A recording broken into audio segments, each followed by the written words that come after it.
प्रथमं वक्रतुण्डं च एकदन्तं द्वितीयकं तृतीयं कृष्णपिङ्गाक्षं गजवक्त्रं चतुर्थकं लम्बोदरं पञ्चमं च षष्ठं विकटमेव च सप्तमं विघ्नराजेन्द्रं धूम्रवर्णं तथाष्टमं नवमं भालचन्द्रं च दशमं तु विनायकम्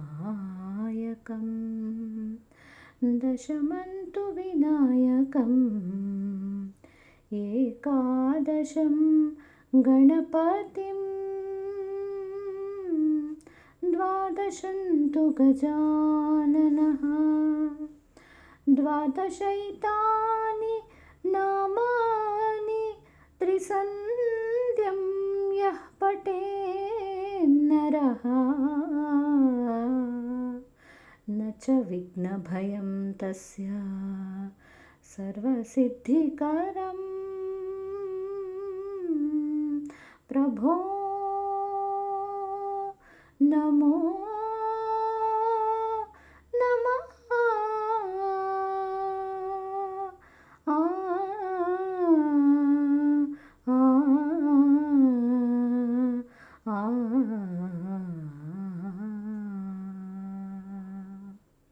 विद्यार्थी लभते विद्यां धनार्थी लभते धनं पुत्रार्थी लभते पुत्रान् मोक्षार्थी लभते गतिं जपेत् गणपति स्तोत्रं षड्भिर्मासै फलं लभेत् संवत्सरेण सिद्धिं च लभते नात्र संशयः अष्टभ्यो ब्राह्मणेभ्यश्च लिखित्वा यः समर्पयेत् तस्य विद्या भवेत् सर्वा गणेशस्य प्रसादता.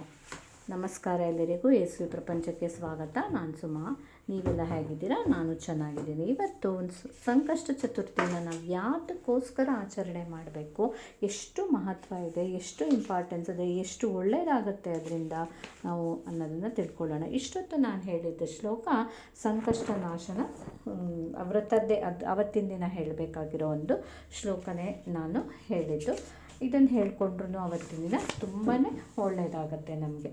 ಈಗ ನಮ್ಮ ಗಣೇಶ ಎಲ್ಲರಿಗೂ ಗೊತ್ತಿದ್ದಂಗೆ ಆದಿಪೂಜಿತ. ಯಾವತ್ತೇ ಏನೇ ಮಾಡಬೇಕಾದ್ರೂ ಗಣೇಶನ ನೆನೆಸ್ಕೊಳ್ದೆ ನಾವು ಮಾಡಲಿಕ್ಕೆ ಸಾಧ್ಯ ಇಲ್ಲ. ಯಾವುದೇ ಒಂದು ಪೂಜೆ ಮಾಡಬೇಕಾಗಲಿ, ಏನೇ ಕೆಲಸ ಕಾರ್ಯಗಳು ಮಾಡಬೇಕಾಗಲಿ, ವಿಘ್ನ ನಿವಾರಕ ಆಗಿರೋವಂಥ ಗಣೇಶನ ಮನಸ್ಸಿನಲ್ಲಾದರೂ ನೆನೆಸ್ಕೊಂಡ್ಬಿಟ್ಟೆ ನಾವು ಶುರು ಮಾಡಬೇಕಾಗತ್ತೆ. ಗಣೇಶ, ಇಲ್ಲಿ ನಾನು ಇಂಥ ಕೆಲಸ ಶುರು ಮಾಡ್ತಿದ್ದೀನಿ, ಚೆನ್ನಾಗಿ ಮಾಡಿ ನಡೆಸ್ಕೊಡಪ್ಪ ಅಂತ ಕೇಳಿಬಿಟ್ಟು ಮಾಡಿಕೊಂಡಾಗ ನಮ್ಗೆ ಯಾವುದೇ ತೊಂದರೆಗಳು, ಯಾವುದೇ ವಿಘ್ನ ಏನೂ ಬರೋದಿಲ್ಲ. ನಮ್ಮ ಕೆಲಸ ಎಲ್ಲ ಚೆನ್ನಾಗಾಗತ್ತೆ ಅನ್ನೋ ನಂಬಿಕೆ ನಮ್ಮಲ್ಲಿ ಇದೆ ಅಲ್ವಾ. ಇನ್ನು ತಿಂಗಳಲ್ಲಿ 2 ಚತುರ್ಥಿ ಬರುತ್ತೆ. ಒಂದು ಹುಣ್ಣಿಮೆ ನಂತರ ಬರುತ್ತೆ, ಅದಕ್ಕೆ ಸಂಕಷ್ಟ ಚತುರ್ಥಿ ಅಂತಾರೆ. ಹಾಗೆ ಅಮಾವಾಸ್ಯೆ ನಂತರ ಬಂದರೆ ಅದು ವಿನಾಯಕ ಚತುರ್ಥಿ ಆಗುತ್ತೆ.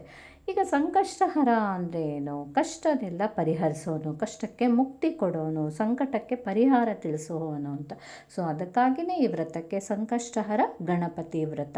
ಇದನ್ನು ತುಂಬ ನೇಮನಿಷ್ಠೆಯಿಂದ ಮಾಡಿದ್ರೆ ನಿಜವಾಗ್ಲೂ ಒಳ್ಳೆಯದಾಗತ್ತೆ ಅನ್ನೋ ನಂಬಿಕೆ ಇದು. ಅದರಲ್ಲೂ ಎಸ್ಪೆಷಲಿ ಮಂಗಳವಾರ ಏನಾದರೂ ಬಂದುಬಿಟ್ರಂತೂ ಇದಕ್ಕೆ ತುಂಬಾ ಮಹತ್ವ. ಅಂಗಾರಕ ಸಂಕಷ್ಟಹರ ಅಂತ ಹೇಳಿ, ಅಂಗಾರಕ ಸಂಕಷ್ಟಿ ಅಂತ ನಾವು ಮಾತಲ್ಲಿ ಎಲ್ಲ ಶಾರ್ಟಾಗಿ ಯೂಶ್ವಲಿ ಎಲ್ಲರೂ ಸಂಕಷ್ಟಿ ಅಂತ ಹೇಳ್ತಾರೆ. ಮಂಗಳವಾರ ಬಂದರೆ ತುಂಬಾ ಅಂಗಾರಕಿ ಸಂಕಷ್ಟಿ ಅಂತ ತುಂಬಾ ಒಳ್ಳೆಯದು.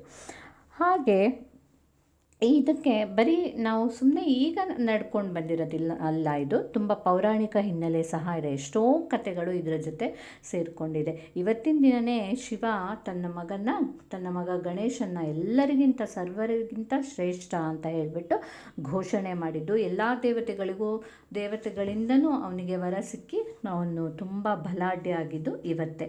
ಹಾಗೆ ಇವತ್ತಿನ ದಿನ ಪೂಜೆ ಮಾಡಿದ್ರೆ ಭೂಮಿಗೆ ಬಂದುಬಿಟ್ಟು ಎಲ್ಲ ಭಕ್ತರ ಆಸೆನ ನೆರವೇರಿಸ್ತಾನೆ ಅವನು ಅನ್ನುವಂಥ ನಂಬಿಕೆ ಸಹ ಭಕ್ತರಿಗೆ ಇದೆ. ಹಾಗೆ ಈಗ ಮಹಾಭಾರತದ ಸಮಯದಲ್ಲಿ ದುರ್ಯೋಧನ ಒಂದು ಕೆಟ್ಟ ಬುದ್ಧಿ ಅಂದರೆ ಕುತಂತ್ರಕ್ಕೆ ಬಲಿಯಾಗಿ ಧರ್ಮರಾಜ ತನ್ನ ಎಲ್ಲ ರಾಜ್ಯನ ಕಳ್ಕೊಳ್ತಾನೆ. ಆಗ ಅವನಿಗೆ ಸೂತ ಮಹರ್ಷಿಗಳು ಈ ರೀತಿ ಸಂಕಷ್ಟ ಚತುರ್ಥಿ ವ್ರತದ ಬಗ್ಗೆ ಎಲ್ಲ ತಿಳಿಸ್ಕೊಟ್ಟು ಹೇಳಿಕೊಟ್ಬಿಟ್ಟು ಅದನ್ನು ಮಾಡಿದರೆ ನಿನಗೆ ಒಳ್ಳೆಯದಾಗತ್ತೆ ಅಂತ ಹೇಳಿದಾಗ ಆ ವ್ರತನ ನಡೆಸಿಬಿಟ್ಟು ಅವನು ಮತ್ತೆ ತನ್ನ ರಾಜ್ಯನೆಲ್ಲ ವಾಪಸ್ ಪಡ್ಕೊಳ್ತಾನೆ ಅನ್ನೋ ಒಂದು ಕಥೆ ಇದೆ. ಹಾಗೆ ಶ್ರೀಕೃಷ್ಣನಿಗೆ ತೊಂದರೆ ಬಂದು ಶಮಾಂತಕ ಮಣಿನ ಅವನೇ ಕದ್ದಿದ್ದು ಅಂತ ಅವನ ಮೇಲೆಲ್ಲ ಅಪಾದನೆ ಬಂದಾಗ ಶ್ರೀಕೃಷ್ಣ ಇದೇ ವ್ರತನ ಮಾಡಿಬಿಟ್ಟು ವಾಪಸ್ ಅವನಿಗೆ ಶಮಾಂತಕ ಮಣಿ ಸಿಕ್ಕಿ ಜಾಂಬವತಿ ಜೊತೆ ಮದುವೆ ಆಗಿದ್ದು ಇದೇ ಪೂಜೆಯಿಂದ. ಹಾಗೆ ಎಷ್ಟೊಂದು ಇದಕ್ಕೆ ಕನೆಕ್ಟೆಡ್ ಇದೆ. ಸೊ ಈ ದಿನ ಉಪವಾಸ ಇದ್ದು ಗಣೇಶನ ಪೂಜೆ ಮಾಡಿ ಅಷ್ಟೋತ್ತರ, ಸಂಕಷ್ಟಹರ ಚತುರ್ಥಿ ಇದನ್ನೆಲ್ಲ ಹೇಳ್ಕೊಂಡ್ರೆ ಖಂಡಿತವಾಗ್ಲೂ ಎಲ್ಲರಿಗೂ ಒಳ್ಳೆಯದಾಗತ್ತೆ. ಹಾಗೆ ರಾತ್ರಿ ಉಪವಾಸ ಇದ್ದವರು ರಾತ್ರಿ ಚಂದ್ರ ದರ್ಶನ ಮಾಡಿ ಕೊನೆಗೆ ಚಂದ್ರನ ಸಿಗದೇ ಇದ್ದರೆ ಏನೋ ಮಳೆ ಮೋಡದಿಂದ ಕಾಣಿಸ್ದೇ ಇದ್ದರೂ ಶಿವನ ಫೋಟೋದಲ್ಲಿರೋ ಚಂದ್ರನ ನೋಡ್ಬೋದು. ಹೀಗೆ ಕೆಲವು ದೇವರ ಫೋಟೋದಲ್ಲಿರೋ ಚಂದ್ರನ ದರ್ಶನ ಮಾಡಿ ಆದರೂ ಉಪವಾಸನ ಕೊನೆಗೊಳಿಸಬೇಕು ಅನ್ನೋದು ಇದರದ್ದು. ನಡೆಸ್ಕೊಂಡು ಬಂದರೆ ತುಂಬ ನೇಮನಿಷ್ಠೆಯಿಂದನೇ ನಡೆಸಬೇಕು. ಅದು ಒಂದು ಸರಿ ಮಾಡೋದು ಬಿಡೋದು ಆಗಲ್ಲ ಅನ್ನೋದು ಇದೆಲ್ಲ ಮಾಡಬಾರ್ದು.